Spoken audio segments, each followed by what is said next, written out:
Recently, we were involved in a transaction where the appraiser visited the home and called for a structural inspection.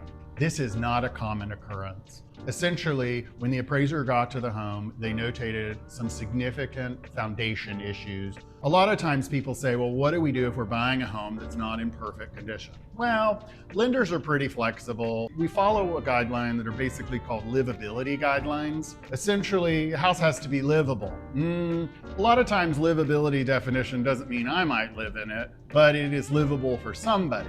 Does that mean that your old flooring or old wallpaper are a problem? No, not necessarily, as long as they're still functional.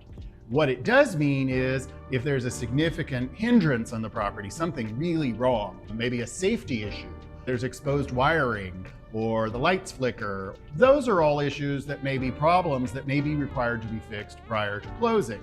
If you know that you're about to go under contract on a home and there's a concern about livability, or there's a concern that the appraiser is going to call out something that is a problem, we want to know as early as possible. So agents, if you know you've got a significant issue or something wrong with the home, or maybe it's a minor issue and you just don't know if it is a big deal or not, you've got to get with us ahead of time so we can talk through it and let's come up with a plan.